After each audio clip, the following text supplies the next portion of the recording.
تمام تعریفیں اللہ تعالیٰ جل مجدہ الکریم کے لیے، درود و سلام نبی کرم نور مجسم شفیع معظم احمد مجتبیٰ جناب حضرت محمد مصطفیٰ صلی اللہ تعالیٰ علیہ وسلم کی ذات والا صفات کے لیے حمد و صلوات کے بعد، عزیز دوستو، بزرگوں اور بھائیوں، انسان کھائے پیے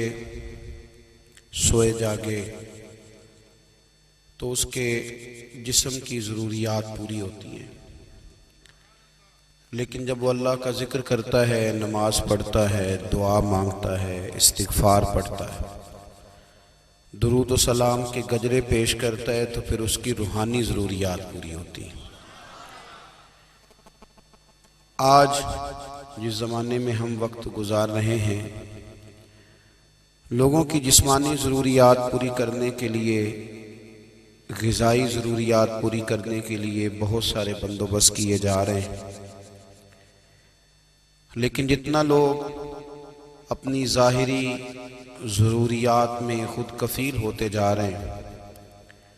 اتنا ہی زیادہ وہ روحانی طور پر کمزور ہوتے جا رہے ہیں۔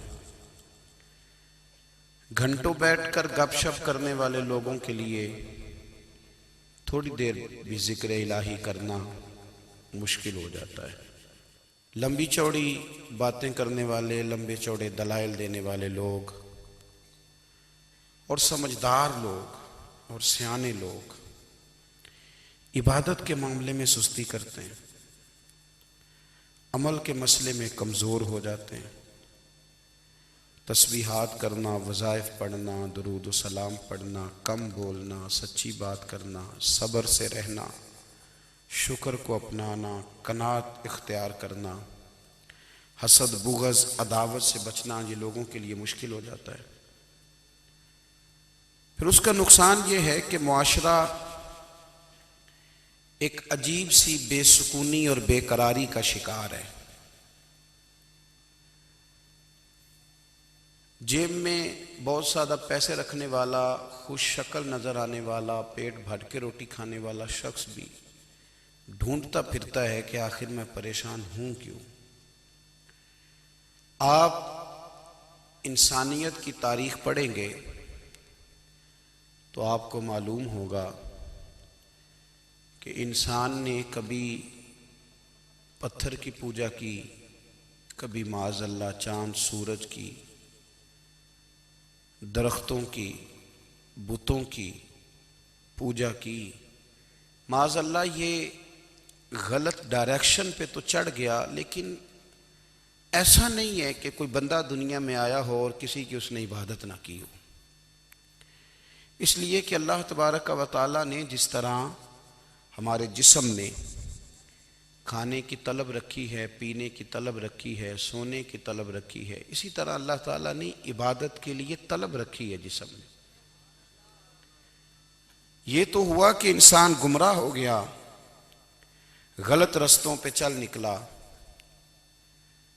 اس نے جھوٹے معبودوں کی طرف معاذ اللہ توجہ کر لی،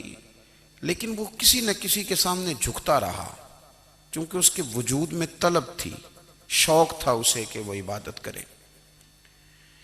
اللہ تبارک و تعالی جب مسلمان کو توفیق دے اور اللہ کی بارگاہ کی جانب وہ رجوع کرے،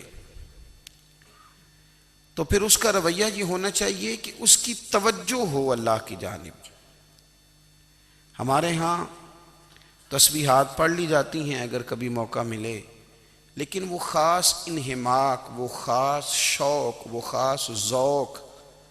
اللہ تبارک و تعالیٰ کی عبادت کا، ایک ہوتا ہے نماز پڑھنا، ایک ہوتا ہے اہتمام کے ساتھ نماز پڑھنا، یعنی ذرا وقت پہ اٹھنا، ذرا صحیح کر کے وضو کرنا، ذرا شوق سے مصلی بچھانا۔ ایک ہوتا ہے تسبیح پڑھ لینا، اور ایک ہوتا ہے ذرا تھوڑا سا نا شوق کے ساتھ اللہ کو یاد کرنا۔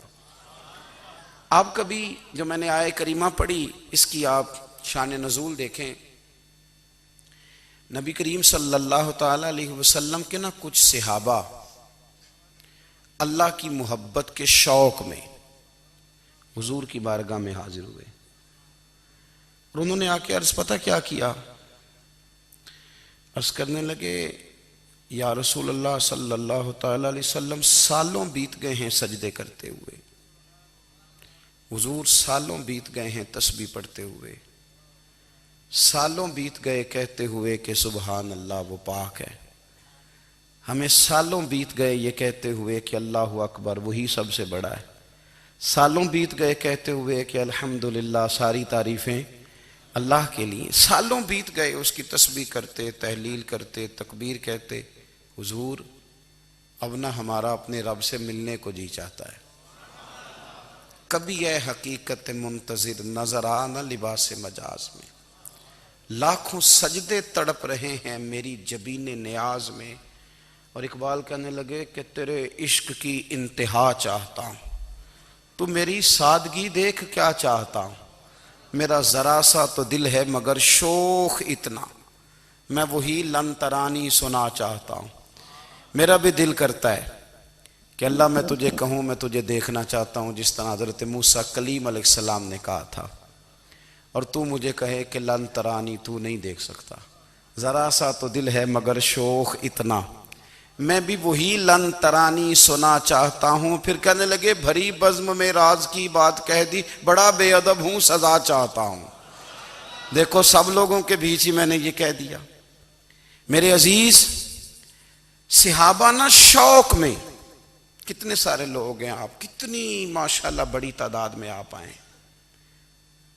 ہم بھی کبھی اس شوق میں گئے ہیں کہ ہمارے رب کو دیکھنے کو دل چاہتا ہے، ہمارا جی چاہے وہ کبھی ہمیں ملے، ہم کبھی اس کی زیارت کریں، اس کی بارگاہ کرم میں ہم حاضر ہوں۔ صحابہ نے عرض کیا یا رسول اللہ صلی اللہ تعالی وسلم ہمارا رب کہاں ہے؟ ہمارا نا اپنے رب کو دیکھنے کو جی چاہتا ہے۔ جب صحابہ نے یہ عرض کیا تو اللہ نے قرآن مجید نازل کیا، فرمایا وَإِذَا سَأَلَكَ عِبَادِي أَنِّي فَإِنِّي قَرِيبٌ، محبوب جب میرے بندے آپ کی بارگاہ میں آ کے میرے بارے میں پوچھیں نا تو ان سے کہہ دینا میں ان کے قریب ہی ہوں، قریب ہی ہوں۔ دلیل کیا ہے؟ بھائی اذا دان، یہ جب بھی مجھ سے دعا مانگیں گے میں ان کی دعاؤں کو قبول فرماؤں گا، میں ان کے قریب ہوں، میں ان کے قریب ہوں، یہ جب بھی دعا مانگیں گے نا میں قبول کروں گا، میں ان کے قریب ہوں۔ اللہ تبارک و تعالیٰ کے بندے اللہ سے محبت کرتے، رب کی بارگاہ میں جھکتے، اس کو اپنے دکھ سناتے، اس کے پیارے محبوب صلی اللہ تعالیٰ علیہ وسلم کا وسیلہ لے کے اس کے حضور حاضر ہو جاتے، پیشانیاں سجدوں سے روشن ہوتی۔ ہم نا ہر چیز کے لیے وقت نکالتے ہیں، ہر چیز کے لیے، لیکن عبادت کے لیے وقت نہیں نکالتے۔ ہر شے آباد ہے، ہر شے، ہماری فیس بک بھی آباد ہے، واٹس ایپ بھی آباد ہے، ہمارے ٹویٹر بھی آباد ہیں، ہماری ہر چیز آباد ہے، سب سے کم آباد ہمارا مصلی رہ گیا ہے، سب سے کم۔ وہ لوگ اب ڈھونڈنے سے ملتے ہیں جن کی بغل میں مصلی ہوتا تھا۔ میرے بھائی آپ کتنا کو دنیا کے پیچھے بھاگو گے تھکا دے گی، کتنا دولت کے پیچھے بھاگو گے تھکا دے گی۔ آپ جب اپنی زندگی میں جمع تفریق کرو گے نا تو مرتے وقت احساس ہوگا کہ سارا کچھ تو لوگوں کے لیے کیا، اپنے لیے تو کر ہی کچھ نہیں سکے۔ اور ہم عبادت کے معاملے میں بہانے بازی بھی کرتے ہیں، ہم کہتے ہیں اوہو رزق کمانا بھی تو عبادت ہی ہے نا، تو میں حلال روزی کے لیے جا رہا ہوں یہ بھی تو عبادت ہے نا۔ میری طرح کے لوگ کہہ دیتے ہیں کہ میں سویرے اٹھ کے مدرسے میں کچھ اسباق دیکھتا ہوں تو یہ بھی تو عبادت ہے، میں بیان کرنے کے لیے مطالعہ کرتا ہوں تو یہ بھی تو عبادت ہے نا، اتنے لمبے سفر کر کے ملک میں دنیا میں گھومتا ہوں تو یہ بھی تو میں عبادت ہی کر رہا ہوں۔ اب اسپیشل نفلوں کے لیے وقت کس طرح نکلے، اسپیشل کر کے تسبیح میں کیسے چلاؤں، میں سارا کچھ ہم بہانے بنا لیتے ہیں نا۔ میرا سوال یہ ہے کہ یہ ساری باتیں صحابہ کو، نبی کریم کو، دیگر لوگوں کو بھی تو پتہ تھی نا، لیکن آپ غور تو کریں 23 سال حضور کو وقت ملا، مختصر وقت ظاہراً تبلیغ کرنے کے لیے، پوری دنیا میں دین بھی پھیلانا ہے۔ گھر میں 11 ازواج ہے، 4 بیٹیاں ہیں، ان کی اولادیں، سارے کام کاج بھی دیکھنے ہیں، لیکن سیدہ طیبہ طاہرہ حضرت عائشہ صدیقہ رضی اللہ تعالیٰ عنہ فرماتی ہیں سارا دن تبلیغ کرتے، ہر غلام کے دکھ سنتے، گھر میں آتے تو اپنے گھر والوں کا خیال کرتے، کام میں ہمارا ہاتھ بٹاتے۔ قربان جاؤں، کہتی ہیں زمانہ سارا سو جاتا